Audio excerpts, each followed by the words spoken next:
Hello friends, कैसे हैं आप? बढ़िया चल रहा है सब।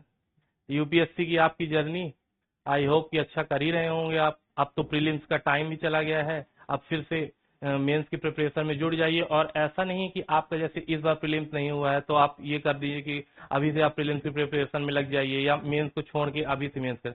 तो अभी की हमारी जो प्रक्रियाएं होंगी उसमें आप क्या करिए कि जो प्रीलिम्स से अब अभी चल रहा है जुलाई के टाइम, ठीक, जुलाई से लेके सितंबर अक्टूबर तक आप उसी तरह से जैसे लगे रहिए कि आपका प्रीलिम्स क्वालिफाई हो गया है और आपको डे बाई डे जो मेंस की क्लासेस है मेंस की क्लासेस करिए।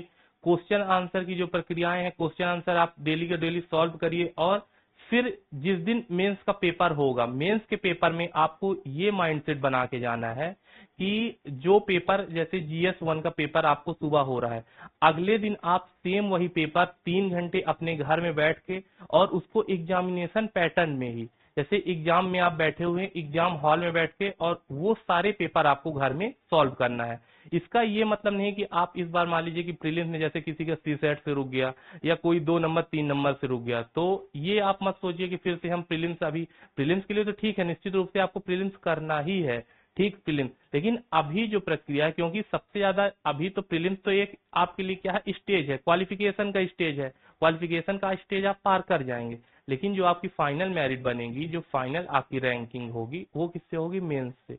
और मेंस के लिए, मेंस कोई ये तो है नहीं कि एक दिन में प्रक्रिया तैयार होने वाला कोई टॉपिक है, तो उसके लिए आप क्या करिए कि अभी से अपनी आंसर राइटिंग को मजबूत रखिए। आंसर राइटिंग आप करते रहेंगे, उससे क्या होगा कि आपकी अभी जो नोट्स बन जाएंगे, जो जो क्वेश्चन बन जाएंगे, तो उससे अगली बार जब आपका मेंस का टाइम आएगा तो आप क्या करेंगे, इन्हीं को उठाए सीधे जैसे जो जो आपके क्वेश्चन है उनको आप रिवाइज कर पाएंगे। तो ये आपके लिए भविष्य में भी जब अगली बार के लिए आपके लिए काफी हेल्पफुल होगा। तो आप ये सोचकर बिल्कुल मत बैठ जाइए कि ठीक है अभी प्रीलिम्स है नहीं, आराम से अभी क्या करना है कि अभी बैठते हैं, धीरे धीरे चल रही है, लक्ष्मीकांत धीरे धीरे पढ़ रहे हैं, थोड़ा सा इधर थोड़ा सा उधर कर रहे हैं, तो ये सारी प्रक्रियाएं को आप लोग भूल जाइए। और आप लोग, अगर आप लोगों को सीरियस होकर 26 वाला अटेम्प्ट देना है तो फिर आप इसी तरह से प्रक्रिया को चालू करिए और मेंस की आंसर राइटिंग को बिल्कुल मत मिस करिए। और जो भी क्वेश्चन पेपर है उसको एग्जामिनेशन सेंटर के हिसाब से सॉल्व करिए, और फिर उसका इवोल्यूशन करने के लिए तो मैं बैठा ही हूँ, आप लाइए, मैं उसको इवोल्यूशन उसको करूंगा, चेक करूंगा, और जो भी हो सकेगा, जो उसमें सुधार की गुंजाइश जो भी मेरे द्वारा मेरे को लगेगा मैं उसमें बताऊंगा। तो इससे आपकी प्रक्रिया जो है वो एक आपकी तैयारी एक अच्छे सर्कुलर पाथ में चलती रहेगी। ठीक, चलिए चालू करते हैं आज का टॉपिक। आज हमारा पढ़ने का जो टॉपिक है, हम शुरुआत करेंगे कॉन्स्टिट्यूशन के पार्ट 5 में जिसमें एग्जीक्यूटिव जो भी है, एग्जीक्यूटिव के बारे में सारे डिस्कशन किया गया है कि कैसे कि एग्जीक्यूटिव जो है उसमें president, vice president, prime minister of India, member of council और उसके साथ अटॉर्नी जनरल, ये जो कार्यकारी जो लोग हैं उसके कार्यकारिणी के अंतर्गत आते हैं, संसद की कार्यकारिणी के अंतर्गत। ठीक, अब इसमें सबसे पहले आता है प्रेसिडेंट ऑफ इंडिया, ये, ठीक। अब आज हम पढ़ेंगे प्रेसिडेंट ऑफ इंडिया, इसके बारे में कि क्या कौन कौन सी ऐसे कौन कौन से ऐसे क्वालिफिकेशन है, कौन कौन सी जरूरी ऐसी चीजें होनी चाहिए जो हमारे अंदर हैं, और क्या उम्र होनी चाहिए, क्या उसके साथ चुनाव में कैसी चुनाव की प्रक्रियाएं होती हैं कि कौन चुनाव करता है, किसके द्वारा प्रेसिडेंट चुना जाता है, फिर उसके बाद चुनाव के बाद कौन उसको शपथ दिलाता है, किसके द्वारा ओथ सेरेमनी की जाती है, कौन कौन सी ऐसे जो उसके वेतन भत्ते हैं ये सारे निर्धारण किसके द्वारा किया जाता है, और उसके बाद फिर उसको कौन कौन सी ऐसी सुविधाएं हैं, सुविधाओं के बाद अब जब सुविधाएं मिलेंगी तो उसके बाद आपके पास रिस्पॉन्सिबिलिटी भी आएगी। अब आपको भारत का राष्ट्रपति बनाया जा रहा है, ठीक, इतने बड़े राष्ट्र का राष्ट्रपति जो बन रहा है, राष्ट्राध्यक्ष बन रहा है, तो निश्चित रूप से उसकी जो प्रक्रिया होगी, उसकी चुनने की प्रक्रिया होगी, तो वो इतनी आसानी से और ऐसे तो नहीं हो जाएगा कि किसी भी व्यक्ति को उठाए, चलो ठीक है कि आज ये क्वालिफिकेशन है जैसे कि, और आप आइए एक पेपर देते हैं, पेपर के बाद आपको राष्ट्रपति बना देते हैं। तो लोकतंत्र है, लोकतंत्र में इस चीज की तो है नहीं कि आपको सीधे पेपर दिला के आपको प्रेसिडेंट बना दिया जाएगा।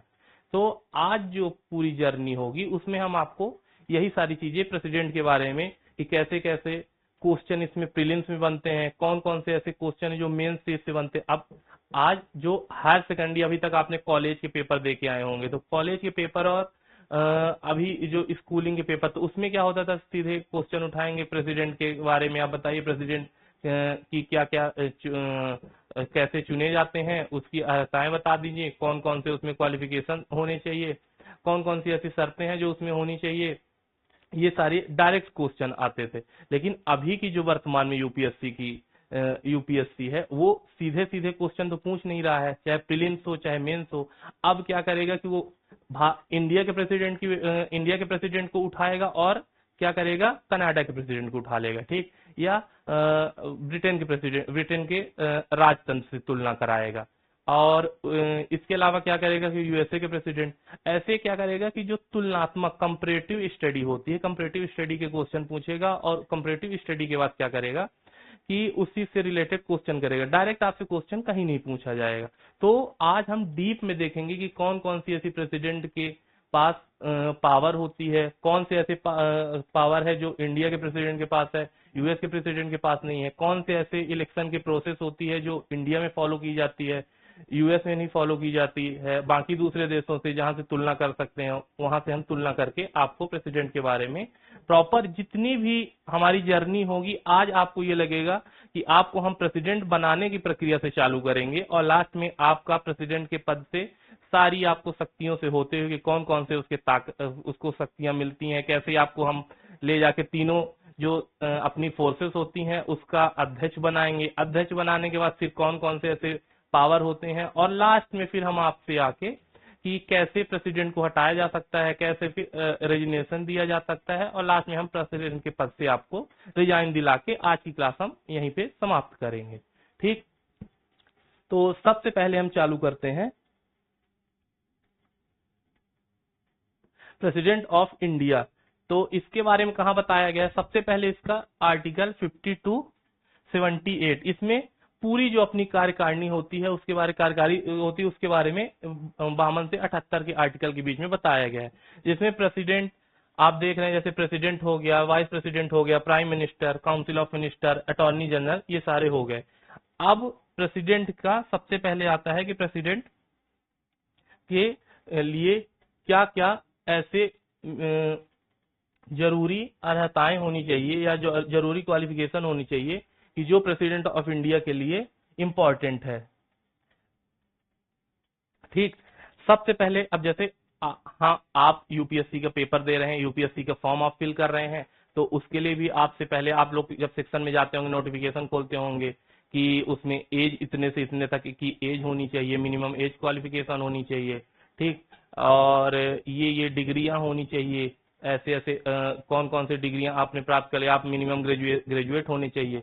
तो ये सारी प्रक्रियाएं हम इसमें देखेंगे कि प्रेसिडेंट के चुनने के लिए भी ऐसे कौन कौन से मिनिमम क्राइटेरिया हैं जो होने चाहिए। सबसे पहले हम देखेंगे कि इसमें जो दिया हुआ है, candidate must be citizen of India, कि वह भारत का नागरिक होना चाहिए। ठीक, भारत का नागरिक होना चाहिए। चलिए, इसमें तो आप लोग पास हो रहे हैं कि मैं भी भारत का नागरिक हूं, आप भी भारत के नागरिक हैं, चलिए यहां तक तो ठीक है कि आप प्रेसिडेंट हम लोग बन सकते हैं, मैं भी प्रेसिडेंट बन सकता हूं। थोड़ा सा अच्छा लग रहा होगा कि प्रेसिडेंट, अरे इंडिया का प्रेसिडेंट बनना है, ऐसा थोड़ी है प्रेसिडेंट बनेंगे, चलिए ठीक है। अब उसके बाद क्या हुआ कि citizen of India, citizen of India से यहाँ पे तात्पर्य क्या है कि जो आपने जैसे पढ़ा होगा कि आर्टिकल 5 से लेके आर्टिकल 11 तक हमारे संविधान में बताया गया है कि कौन कौन सी ऐसे नियम है, कौन कौन ऐसे लोग होंगे जो भारत के नागरिक कहलाएंगे। ठीक, भारत के नागरिक कहलाने के लिए कौन कौन सी ऐसी क्वालिटीज होनी चाहिए, कौन कौन से आपके, कि आप बाई बर्थ इंडियन सिटीजन हो, एक तो वो हो गया। एक ये हो गया कि जैसे कि आप दूसरे, जैसे भारत के जो कंट्री है 1947 से पहले जो विभाजन हुआ, पाकिस्तान हो गया, पूर्वी पाकिस्तान हो गया उस टाइम का, आज जो वर्तमान में बांग्लादेश दे रहे हैं, वहां के नागरिक हों। फिर उसके अलावा उसमें प्रॉपर जो जो चीजें दी गई हैं कि नागरिक होने के लिए, वो आप नागरिक होना चाहिए। ठीक, अब इसमें आपको लग रहा होगा कि नागरिक होना चाहिए तो जरूरी है कि क्या बाई बर्थ हम इंडिया के नागरिक हों? तो इसका भी सलूशन वहां पे दिया गया है कि चूंकि भारत के 1947 में विभाजन हुआ, तो कुछ लोग ऐसे भी हैं कि जिनका जन्म कहाँ हुआ, पाकिस्तान में हुआ, तो क्या वो भारत के राष्ट्रपति बन सकते हैं? तो अगर 1947 के पहले उनका जन्म पाकिस्तान में हुआ है, तो निश्चित रूप से वो सिर्फ जो सिटीजन ऑफ इंडिया की क्वालिफिकेशन है उसको पूरी करें तो इसमें कोई दिक्कत नहीं है, वो चुनाव लड़ सकते हैं। जैसे कि जो यूएसए है, यूएसए की एक क्राइटेरिया होती है कि आपको वहां बाई बर्थ आपको उस देश का नागरिक होना चाहिए। जैसे मेरा मन है कि मैं चला गया बढ़िया अमेरिका की कार्ड बनवा लिया, वहां की नागरिकता ले लिया और चाहता हूं कि ट्रंप को हटा देता हूं। ट्रंप वैसे भी 2 बार तो बन ही चुका है, आप देख ही रहे हैं कि कैसे कैसे कारनामे किए जा रहा है। कभी भारत पाकिस्तान का युद्ध आके खुद ही रुकवा देता है, कभी इजराइल के साथ जाके खुद ही ईरान के ऊपर अटैक कर देता है। तो अब हमारा मन है कि चलिए हम भी चलते हैं और ट्रंप को हटा के हम राष्ट्रपति बन सकते हैं वहां के। तो डायरेक्ट इलेक्शन भी होता है, तो और बाकी आप लोगों का सपोर्ट रहेगा ही तो बन जाएंगे। लेकिन ये वहां के नहीं, वहां की जो मिनिमम क्राइटेरिया है कि आपको उस देश का बाई बर्थ आप उस देश के नागरिक हो। तो चलिए मैं तो राष्ट्रपति अमेरिका का नहीं बन सकता, अब इंडिया के लिए ट्राई करते हैं। ठीक, अब दूसरी जो क्राइटेरिया है, minimum age requirement candidacy 35 year, कि आप 35 ईयर से ऊपर होने चाहिए। अब इसके पीछे भी क्या है कि इतने बड़े लोकतंत्र के राष्ट्रपति आपको बनाना है कि इसके लिए जरूरी है कि आपके अंदर मैच्योरिटी होनी चाहिए। ठीक, ये डिसीजन मेकिंग में कि ये नहीं हो कि कोई भी, जैसे 18 साल से ऊपर हमको वोट देने का हक है तो हम तो कह देते हैं कि जैसे चलिए हम तो फिर एडल्ट हैं, तो एडल्ट हैं तो जब अगर हमको वोट देने का हक है तो फिर क्यों ना हमको फिर राष्ट्रपति बनने का भी या लोकसभा के मेंबर बनने के लिए भी एज को ज्यादा 35 ईयर। तो वहां क्या है कि आपको डिसीजन मेकिंग करनी है। डिसीजन मेकिंग के लिए क्या जरूरी है कि एक मैच्योरिटी आनी चाहिए जो एज के साथ आती है, इसलिए वहां पे क्या किया 35 ईयर। अब मैं तो नहीं बताऊंगा कि मैं एलिजिबल हूं कि नहीं, क्योंकि यहाँ पे एज डिस्क्लोज कर दूंगा। आप लोग तो इसमें से ज्यादातर लोग और मोस्टली लोग बाहर ही हो रहे हैं, क्योंकि 35 ईयर से ऊपर ज्यादा तो हमको कोई यहाँ पे लग नहीं रहा। चलिए कोई बात नहीं, अभी यूपीएससी के अटेम्प्ट है ही, उनको दीजिए, फिर उसके बाद नहीं होता है तो फिर देखा जाएगा। पहले तो अब 25 साल है लोकसभा के लिए, तो वो बनेंगे, अगर वो भी नहीं हो पाए तो फिर प्रेसिडेंट बन ही जाएंगे। तब तक में चलिए हो सकता है मैं भी एलिजिबल हो जाऊं प्रेसिडेंट बनने के लिए। तो 35 साल उसकी मिनिमम एज होनी चाहिए। ठीक, अब तीसरी कंडीशन क्या बता रहा है कि जो कैंडिडेट को should be eligible become a member of Lok Sabha, कि लोकसभा के जो मेंबर बनते हैं उनके लिए क्या क्या ऐसी क्राइटेरिया है, कौन कौन से ऐसे क्वालिफिकेशन होते हैं जो लोकसभा के मेंबर बनने के लिए होते हैं, वो उसके अंदर होनी चाहिए। ठीक, लोकसभा के पद के लिए। तो लोकसभा के पद के लिए जैसे आप पढ़ेंगे कि 25 साल से ऊपर, तो 35 साल से ऊपर हो गए तो वो तो है ही, और उसके अलावा पागल या दिवालिया ना हो, और किसी भी तरह के जैसे कि कोई प्रॉफिट का की ऑफिस में नहीं हो। ठीक, अब इसमें क्या कर रहा है कि आप देखेंगे कि प्रॉफिट का जो अंडर एनी गवर्नमेंट और पब्लिक अथॉरिटी, कि जैसे किसी भी गवर्नमेंट जॉब में नहीं हो या पब्लिक, कि आप आईएएस बन गए, अब आपका मन कर रहा है कि चलो ठीक है आईएएस तो ठीक ही है, एक बार प्रेसिडेंट का भी चुनाव लड़ ही लेते हैं, क्या ही दिक्कत है। तो उसके लिए ये है कि प्रेसिडेंट के चुनाव लड़ने के लिए पहले आपको यहाँ से रिजाइन करना पड़ेगा। जब आप रिजाइन करेंगे उसके बाद ही आप नॉमिनेशन फॉर्म फिल कर सकते हैं।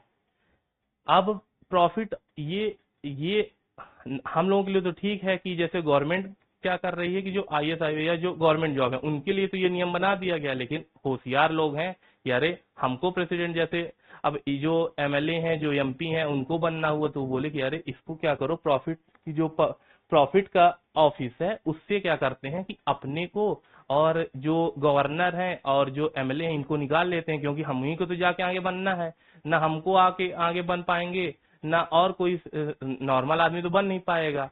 तो इसीलिए उन्होंने क्या किया कि जो भी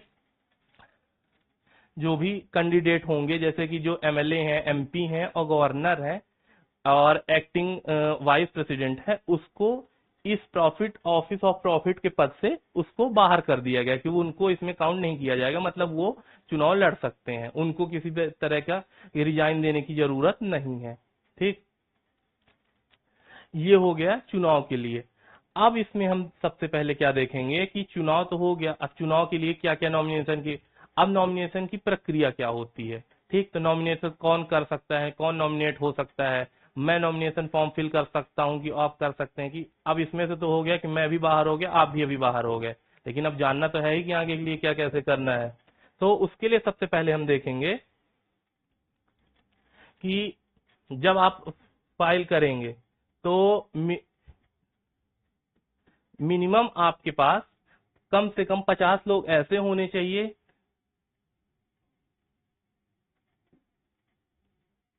50 लोग ऐसे हों जो आपके नाम को प्रपोज करें कि हाँ ये आदमी है, इसके ये इलेक्शन में जाना चाह रहा है तो हमारे नाम को आगे बढ़ाएं। और 50 उसमें से ऐसे होने चाहिए जो हमारे नाम को अनुमोदक और प्रस्तावक, तो 50 प्रस्तावक होने चाहिए, 50 अनुमोदन करने वाले होने चाहिए। इसके साथ ही क्या होना चाहिए कि पहले आपको 15,000 रुपए की 15,000 रुपए की जो गवर्नमेंट की सिक्योरिटी होती है वो आपको सबमिट करना पड़ेगा। ठीक, 15,000 रुपए की गवर्नमेंट गवर्नमेंट बॉन्ड, ये जो है 15,000 रुपए की सिक्योरिटी फीस आपको इसका ये जमा करना होगा। 15,000 सिक्योरिटी फीस, ये अब जैसे आपको जो वोटिंग वैल्यू होगी, वोटिंग वैल्यू में अगर आप उसके 1/6 से कम पाते हैं तो ये सिक्योरिटी फीस आपकी नहीं वापस की जाएगी, डिपॉजिट हो जाएगी भारत सरकार के कंसिडर फंड पे। अब उसके बाद क्या हुआ कि पहले इसकी जो ये था ये 1,500 रुपए था, फिर राष्ट्रपति अधिनियम, राष्ट्रपति और उपराष्ट्रपति अधिनियम जो 1997 है उसमें अमेंडमेंट किया गया और कहा गया कि 1,500 रुपए है। 1,500 रुपए इतना कम होने की वजह से क्या होता है कि कोई भी आया, कोई भी इलेक्शन फॉर्म भर दिया, तो इसीलिए इसको थोड़ा सा अमाउंट को बढ़ा देते हैं। 15,000 इतने बड़े पद के लिए 1,500 रुपए सही नहीं लग रहा था, तो इसीलिए ये कहा गया कि इसको थोड़ा सा हम बढ़ा के इसको 25,000 रुपए कर देते हैं। 25,000 रुपए कर देते, 2,500 से 15,000 कर देते हैं। ठीक, अब 15,000 कर दिया गया। अब ये सारी प्रक्रियाएं हो गई कि कैसे कैसे हम इलेक्शन के फॉर्म भरेंगे। अब बात आती है कि प्रेसिडेंट का, जो इंडिया का प्रेसिडेंट है उसमें कौन कौन से ऐसे लोग हैं, कौन कौन से ऐसे लोग हैं कि जो प्रेसिडेंट के चुनाव में भाग लेंगे। जैसे कि 18 साल से बड़ा मैं हूं, आप भी 18 साल से ऊपर हैं, आपकी भी वोटर आईडी बनी ही होगी, तो क्या हम भी जाके डायरेक्ट और प्रेसिडेंट के इलेक्शन में भाग ले सकते हैं, हम भी वोट कर सकते हैं? मेरा भी मन किया कि चलो चलते हैं, आज राष्ट्रपति चुन के आते हैं। जैसे कि अभी तक तो एमएलए और एमपी चुन रहे थे, हमसे डायरेक्ट राष्ट्रपति क्यों नहीं चुनवाया जा रहा? वो भी तो राष्ट्र का प्रमुख है, राष्ट्र अध्यक्ष है, कैसा लोकतंत्र है ये। तो ये व्यवस्था के लिए क्या किया गया कि संविधान में एक प्रॉपर डिबेट हुई, काफी लंबी डिबेट हुई कि भारत की कैसी व्यवस्था होनी चाहिए। तो जब ये हुआ कि संसदीय व्यवस्था हमको अपनाना है, संसदीय व्यवस्था के तहत क्या किया गया कि जो नॉमिनल पावर है, इसको राष्ट्रपति क्या हुआ कि भारत में नॉमिनल पावर के रूप में इसको रखा गया कि इसके पास और जो सारी कार्यकारी ताकतें होंगी वो प्राइम मिनिस्टर के पद पे होंगी। ठीक, तो उसके लिए सबसे पहले क्या किया गया कि अगर हम डायरेक्ट इलेक्शन कराएंगे, और डायरेक्ट इलेक्शन कराएंगे तो पहली बात तो क्या हुआ कि इतने बड़े देश में डायरेक्ट इलेक्शन कराना काफी ज्यादा खर्चीला भी होगा। खर्चीला के साथ क्या होगा कि काफी लेंदी प्रोसेस होगी कि इतने हर जगह डायरेक्ट इलेक्शन हो रहा है, फिर अलग अलग स्टेट से काफी ज्यादा मेंबर भी हो जाएंगे। तो इन सारी प्रक्रियाओं को रोकने के लिए क्या किया गया कि क्यों ना हम एकल संक्रमणीय प्रणाली जो होती है, सिंगल ट्रांसफरेबल अनुपातिक प्रणाली, उसको हम अपनाते हैं। तो उसके लिए व्यवस्था की गई कि इसके लिए क्या किया जाएगा कि डायरेक्ट जो रिप्रेजेंटेशन है पब्लिक का, वो डायरेक्ट चुनाव ना करा के रिप्रेजेंटेटिव के द्वारा चुना जाए राष्ट्रपति को।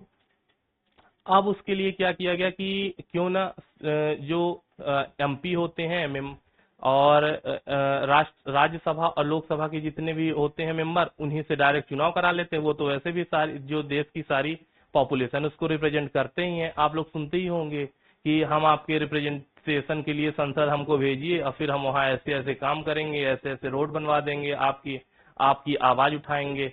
तो ये हुआ कि अगर डायरेक्ट एमपी बस को चुनाव में लिया जाएगा तो होता क्या है कि जब सरकार चुनाव हुआ, सरकार चुनाव होने के बाद क्या होता है, जिस बहुमत की सरकार आ गई, अब बहुमत की सरकार जैसे आप वर्तमान में देखेंगे कि किसकी, बीजेपी की सरकार है, ठीक, एनडीए की सरकार है, तो अब बहुमत तो क्या होगा कि ज्यादा मेंबर किसके होंगे, बीजेपी के होंगे। जब बीजेपी के मेंबर होंगे तो जो चुनाव होगा, अगर डायरेक्ट हम एमपी के द्वारा, जो लोकसभा के एमपी हैं या राज्यसभा के एमपी हैं, उनसे करवा देंगे, तो क्या होगा, वो फिर चुनाव तो कहीं ना कहीं वो जो बहुमत वाली सरकार है उसी के चुना हुआ व्यक्ति फिर से प्रेसिडेंट बन जाएगा।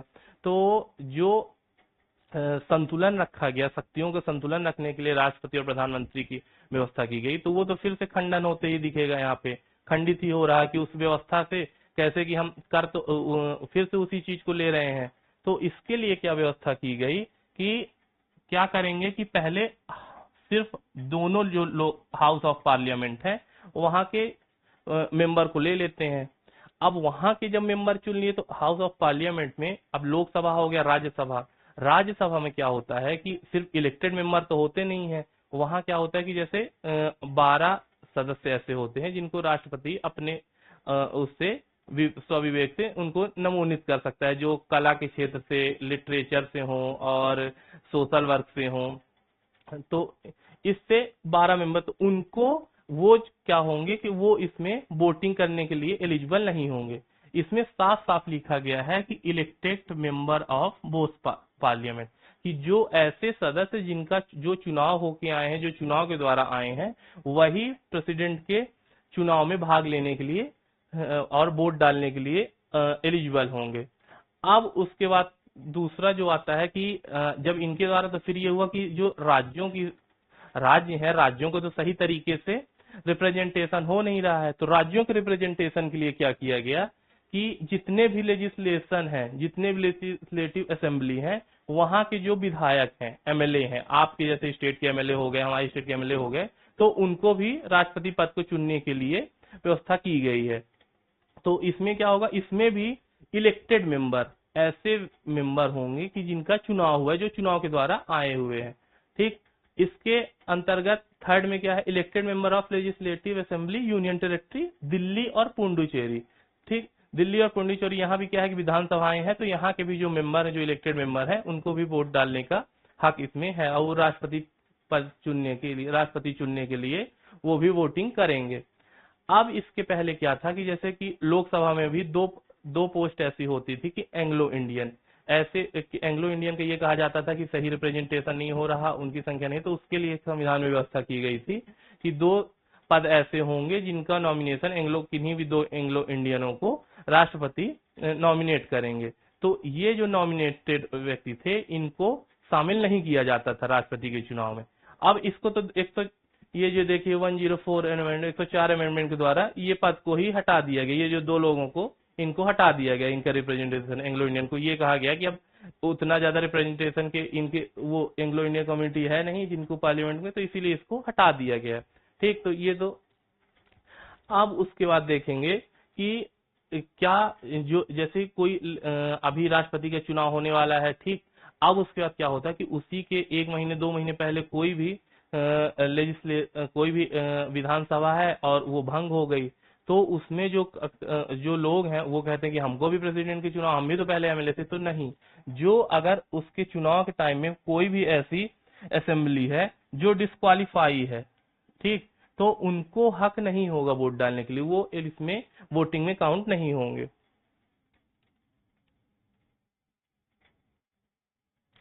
अब उसके बाद देखेंगे कि जो एमएलए हैं और एमपी, एमएलए एमपी, तो क्या इनके वोटिंग का जो रिप्रेजेंटेशन होता है पॉपुलेशन का, तो वो रिप्रेजेंटेशन उनके कॉन्स्टिट्यूएंसी के हिसाब से होना चाहिए, कि जैसे कि जहां से वो आ रहे हैं, तो एमएलए और एमपी क्या दोनों का इक्वल होगा। तो इसके लिए क्या व्यवस्था की गई है कि वोटिंग जो वैल्यू है एमएलए की निकालने के लिए, उसकी वोट वैल्यू की बात की गई है। ठीक, हम देखेंगे कि कैसे वोट वैल्यू निकालते हैं। ठीक, ये एमएलए की वोट वैल्यू,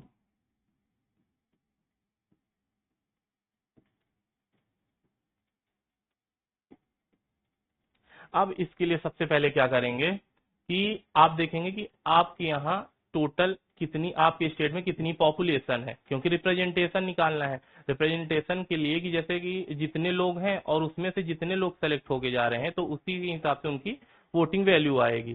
ठीक, अब क्या हुआ कि टोटल पॉपुलेशन, टोटल पॉपुलेशन हो गई,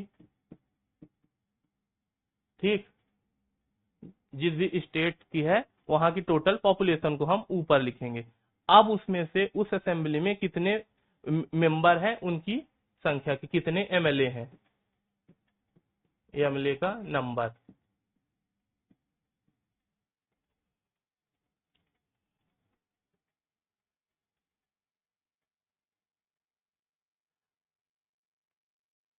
ये हो गया। अब ये मेंबर, ठीक। अब इसमें से क्या हुआ कि आपको भी पता है कि भारत आज तो हम बढ़ते जा ही रहे हैं, इकोनॉमी और बाकी जगह तो भले ही चौथे पांचवें नंबर पे हो, लेकिन पॉपुलेशन तो दिन प्रतिदिन और उसमें तो टॉप पे ही है। तो पॉपुलेशन हमारे यहाँ की इतनी ज्यादा है, तो ये हुआ कि जो वोटिंग वैल्यू निकालने के लिए, उसके लिए क्या होगा कि कैलकुलेशन को इजी करने के लिए इसमें क्या किया गया कि इसमें डिवाइडेड बाई 1000, ठीक।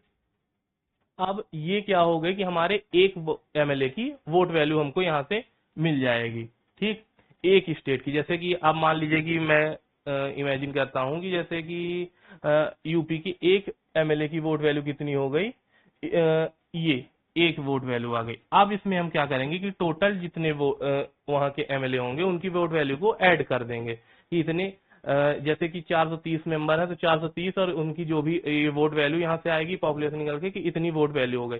इसी तरह जितने भी स्टेट हैं और स्टेट के अलावा दिल्ली हो गया और पांडिचेरी हो गया, वहां के एमएलए की वोट वैल्यू वो क्या करेंगे हम यहाँ से इनको सबको ऐड करके निकाल लेंगे टोटल एमएलए की vote value. Total MLA vote value हमको यहाँ से मिल जाएगी, ठीक। अब उसके बाद दूसरे नंबर पे क्या है कि एमएलए की वोट वैल्यू तो आ गई। अब दूसरा एमपी की वोट वैल्यू हमको निकालना है कि जो भी मेंबर ऑफ पार्लियामेंट है उनकी वोट वैल्यू निकालना है। तो एमपी और एमएलए तो दोनों की वोट वैल्यू सेम तो हो नहीं सकती, तो उसके लिए क्या प्रक्रिया दी गई है कि इसमें कि जो एमपी की वोट वैल्यू होगी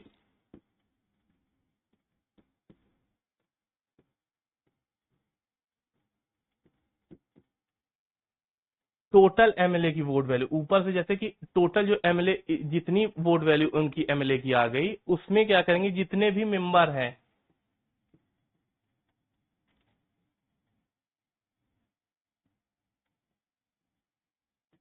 मेंबर हो गए पार्लियामेंट के, उनकी टोटल मेंबर ऑफ पार्लियामेंट मेंट, ठीक। अब इसमें से इसको डिवाइड कर देंगे और जो वैल्यू आएगी वो आएगी एमपी के वोट की वैल्यू आ जाएगी, एक एमपी के वोट की वैल्यू, ठीक। ये प्रक्रिया हो गई हमारी कि कौन कौन चुनाव में भाग लेंगे और कौन कौन सी ऐसी प्रक्रियाएं होंगी कि जिसमें मेंबर ऑफ की किसके वोट की क्या वैल्यू होगी। अब ये हुआ कि डायरेक्ट तो चुनाव हो नहीं रहा, तो इसमें क्या किया गया, सबसे पहले आप देखेंगे कि प्रोपोर्शनल रिप्रेजेंटेशन सिस्टम, सिंगल। अब इसमें क्या हुआ कि जैसे कि वोटिंग होगी, वोटिंग करने के लिए जो चुनाव में जो उसी व्यक्ति को सेलेक्ट किया जाएगा जिसकी मेजॉरिटी होगी। मेजॉरिटी के लिए क्या किया गया, ये नियम कि जो टोटल वैल्यू आएगी, जो वैलिड वोट पड़ेंगे, वैलिड वोट, और उनमें से वैलिड,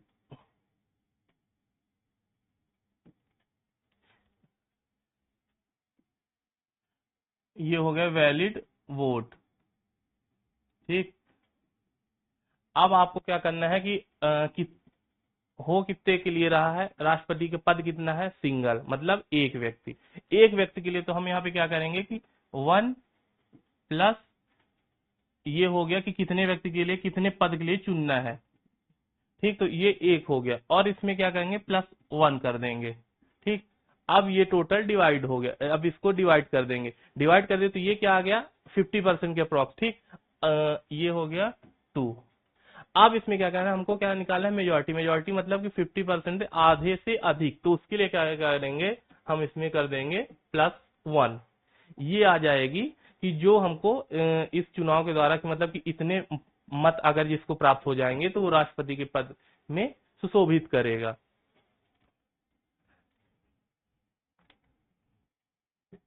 अब ये तो हो गई कि आपकी वोट सारी प्रक्रियाएं कि कैसे कैसे राष्ट्रपति को चुनते हैं, ठीक। अब इस इतनी लंबी इतनी ये जो चुनाव की प्रक्रिया है, इसी में अगर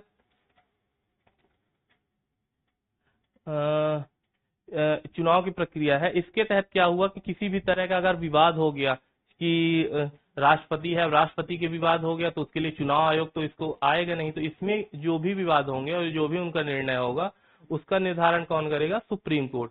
सुप्रीम कोर्ट ही सारे विवादों का निर्धारण करेगा और उसके निर्णय को ही लास्ट माना जाएगा, ठीक। अब इसमें कोई ये जाके नहीं कह सकता कि चलिए ठीक है, कि जैसे कि अब उस टाइम कुछ जगह जैसे कि अभी राष्ट्रपति चुनाव हुआ, ठीक है, जम्मू कश्मीर की विधानसभा भंग थी, तो वो खड़े हो जाए कि हमारा तो रिप्रेजेंटेशन ही नहीं है, अब फिर से राष्ट्रपति का चुनाव कराया जाए, फिर से ये पूरी प्रक्रियाएं की जाए। तो संविधान इसमें साफ साफ इसमें वर्णन करता है, उसका कहना है कि जो भी विधानसभाएं भंग है, तो उसके आधार पे आप ये जाके नहीं कह सकते कि ये चुनाव इनवैलिड है। तो ये सारी प्रक्रियाएं मान्य मानी जाएंगे। अब इसमें से जैसे क्या हुआ कि मान लीजिए कि ये होता है कि कुछ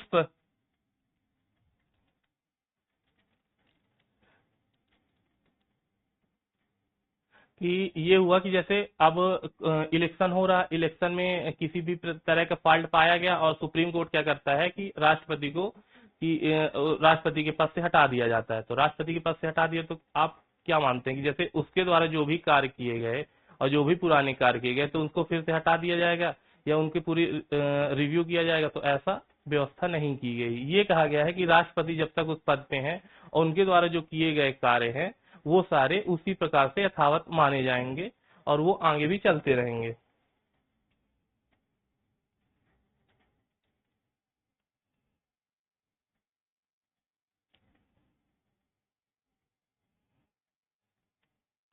अब हो गया कि राष्ट्रपति का चुनाव तो हो गया, ठीक। अब इसमें हम देखेंगे कि राष्ट्रपति पद के लिए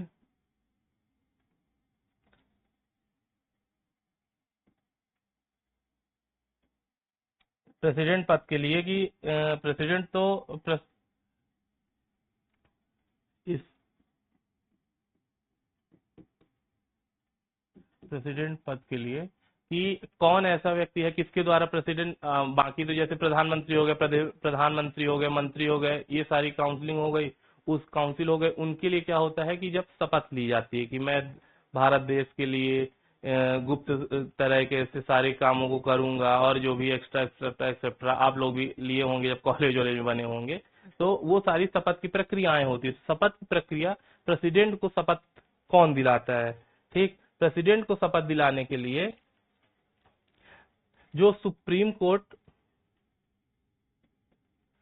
प्रेसिडेंट की शपथ, ठीक, ओथ सेरेमनी, ओथ, तो ये कौन दिलाता है? जो सुप्रीम कोर्ट का चीफ जस्टिस होंगे, चीफ जस्टिस, वो प्रेसिडेंट को ओथ सेरेमनी में ओथ दिलाएंगे। अब मान लीजिए कि ऐसा कुछ ऐसी परिस्थिति आ गई कि उस टाइम सुप्रीम कोर्ट की चीफ जस्टिस नहीं है या कहीं छुट्टी पे है, कुछ भी हो गया, तो उसकी जगह फिर कौन होगा? उसकी जगह संविधान ये व्यवस्था करता है कि जो भी सुप्रीम कोर्ट के उसमें से सीनियर मोस्ट जज होंगे, वो प्रेसिडेंट को ओथ दिलाएंगे। अब इसमें भी और अपन क्या करते हैं कि थोड़ा सा एक्सपेरिमेंट करते हैं। आप लोग भी सोच रहे होंगे कि अब क्या हुआ कि राष्ट्रपति प्रेसिडेंट की ओथ सेरेमनी है, अब मेन तो चीफ जस्टिस है नहीं। अब क्या हुआ कि जो जैसे कि पूरे वरिष्ठतम चीफ जस्टिस जा रहे हैं उनको शपथ दिलाने के लिए, और बाकी भी जस्टिस हैं तो कहते हैं चलो हो गया, चल ही रहे हैं, एक साथ बढ़िया बस में बैठ के सारे के सारे जा रहे हैं जस्टिस की, चलो हम भी सेरेमनी देखेंगे, ओथ सेरेमनी देखेंगे। और होता क्या है कि अचानक ही वो बस कहीं एक्सीडेंट हो जाती है, कुछ ना कहिए खुदा न खास्ता कुछ हो जाता है। तो उस प्रक्रिया में फिर क्या होगा? तो कुछ लोगों का खुरापाती दिमाग ये कह रहा होगा कि ऐसा ये भी हो गया, तब फिर कौन शपथ दिलाएगा, तब फिर किसके पास मौका दिया जाएगा? तो इतना ज्यादा हमारा सुप्रीम कोर्ट संविधान सभा उस टाइम नहीं सोच पाई, और आप लोगों की तरह उतनी खुरापाती दिमागें भी नहीं थी कि उतना ज्यादा वो। तो अभी तक जो व्यवस्था है कि वही जो सुप्रीम कोर्ट के चीफ जस्टिस, और चीफ जस्टिस अगर नहीं होते हैं तो जो भी उसके वरिष्ठतम सीनियर मोस्ट होंगे, सीनियर जस्टिस वही शपथ दिलाएंगे। ठीक। अब उसके बाद आता है कि टर्म ऑफ प्रेसिडेंट्स ऑफिस, कि प्रेसिडेंट, आप राष्ट्रपति तो बन गए, राष्ट्रपति बनने के बाद सारे जो भी उसकी मतलब कि आपको बढ़िया अच्छा सा राष्ट्रपति भवन में घर मिल जाएगा। ठीक। उसके अलावा क्या हो कि आपको कोई वेतन भत्ते भी आपके वो कंटिजेंसी संचित निधि से निर्धारित कर दिए जाएंगे कि जो भी किसी भी प्रकार की प्रक्रिया में उनको बीच में रोका नहीं जा सकता। ठीक। अब ये हुआ कि राष्ट्रपति बनने की ये सारी सुविधाएं तो चल रही हैं बढ़िया अच्छे से।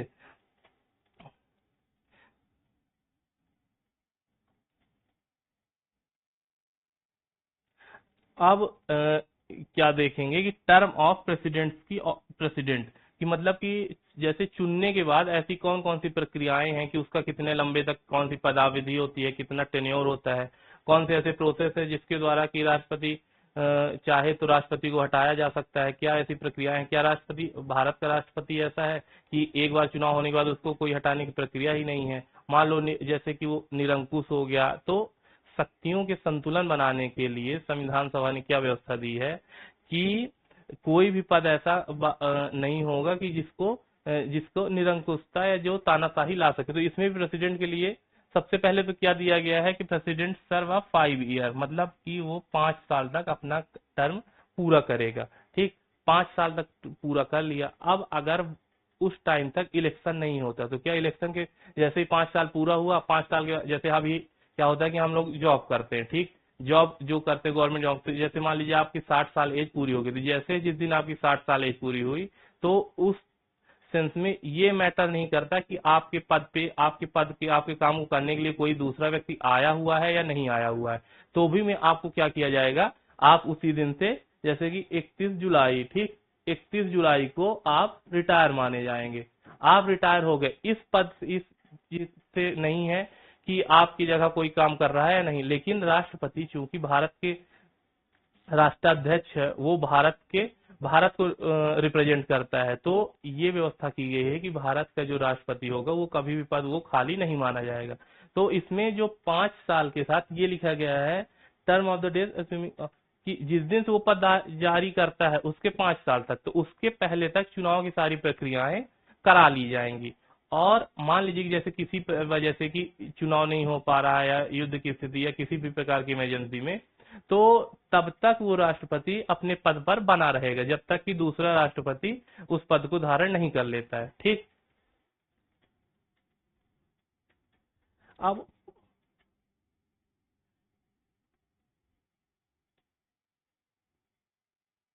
ये देखिए जैसे until successor of take over the eligible for re election. ठीक। अब उसमें क्या देखेंगे कि एक होता है, अब इसके अलावा एक क्या हो गया कि वो चाहे तो खुद से भी अपना इस्तीफा दे सकता है, स्वयं से इस्तीफा दे सकता है, या मृत्यु हो गई या ऐसी कोई अवस्था की जिसमें कि तबीयत खराब है, ज्यादा बीमार है, तो कुछ भी हो गया कि वो काम करने के लिए, सॉरी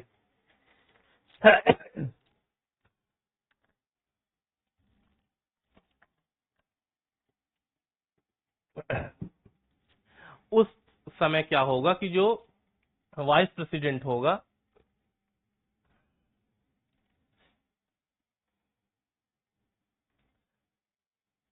ये देखिए रिजिग्नेशन, तो वाइस प्रेसिडेंट होगा वो राष्ट्रपति के रूप में कार्यवाहक राष्ट्रपति के रूप में काम करता है। अब एक प्रक्रिया ऐसी आ गई कि मान लीजिए कि प्रेसिडेंट भी नहीं है, वाइस प्रेसिडेंट भी, उनकी भी तबीयत खराब या अनफॉर्चुनेटली वो भी इस दुनिया से सिधार गए, तब क्या होगा, उसके उस स्थिति में क्या किया जाएगा कि जो सुप्रीम कोर्ट के जो चीफ जस्टिस होंगे वो क्या करेंगे कि वो राष्ट्रपति एज ए एक्टेड राष्ट्रपति काम करेंगे। ठीक। और जो सारे वेतन भत्ते जो भी होंगे उनको राष्ट्रपति के रूप में ही वो दिए जाएंगे। अब इसमें सबसे ज्यादा इंपॉर्टेंट क्या है कि इम्पीचमेंट ऑफ प्रेसिडेंट। मान लीजिए वो अपने से इस्तीफा नहीं दे रहा है और राष्ट्रपति एकदम से निरंकुश है कि हम जो भी करेंगे हम अपने मन से करेंगे, उस प्रक्रिया में क्या किया गया है कि संसद में भी ऐसी व्यवस्था की गई है कि वहां से भी हम राष्ट्रपति को हटा सकते हैं। उसके लिए सबसे पहले क्या किया गया है, उसके लिए क्या होना चाहिए कि वायलेशन ऑफ द कॉन्स्टिट्यूशन, ये अयोग्यता उनकी साबित करने के लिए ऐसा प्रस्ताव होना चाहिए कि उन्होंने ऐसा कुछ भी संविधान के विरुद्ध, संविधान के लिए ऐसा कुछ काम किया है जो संविधान के विरुद्ध है। ठीक, तो इसके लिए क्या किया जाए कि प्रस्ताव पारित किया जाएगा। ठीक, प्रस्ताव पारित करने के लिए सबसे पहले किसी भी पार्लियामेंट के किसी भी हाउस में, उसमें जितने भी हाउस, या उसको लोकसभा में भी चालू किया जा सकता है, लोकसभा के अलावा राज्यसभा में, जिस भी सदन में वो प्रस्ताव लाया जाएगा, उस सदन में उपस्थित जो टोटल मेंबर हैं उनके 1/4, मतलब कि 25% के सदस्य जो है उनका साइन उनके द्वारा अप्रूव्ड होना चाहिए। जब ये अप्रूव्ड हो जाएगा तो अप्रूव्ड के बाद ये नहीं कि सीधे जैसे प्रस्ताव आ गया और प्रस्ताव के बाद राष्ट्रपति को पद से हटा दिया जाएगा, तो ये प्रक्रिया नहीं है। राष्ट्रपति क्योंकि उसके पास देश का प्रमुख है, तो उसको क्या किया जाएगा, सीधे विशेषाधिकार दिए गए हैं कुछ कुछ। ठीक, तो उसको क्या किया जाएगा, पहले 14 दिन का नोटिस जारी किया जाएगा कि नोटिस, और फिर 14 दिन के बाद क्या होगा कि उसको उसमें जिस भी सदन में लाया गया प्रस्ताव, वहां के जो मेंबर हैं उनमें से 2/3 मतलब 2/3, ठीक, 75% से ज्यादा लोगों के द्वारा अगर प्रस्ताव को पारित कर दिया जाता है, जैसे कि राज्यसभा में लाया गया, ठीक, तो राज्यसभा के 2/3 मेंबर जब उस प्रस्ताव को पारित कर देंगे तो ये प्रस्ताव क्या होगा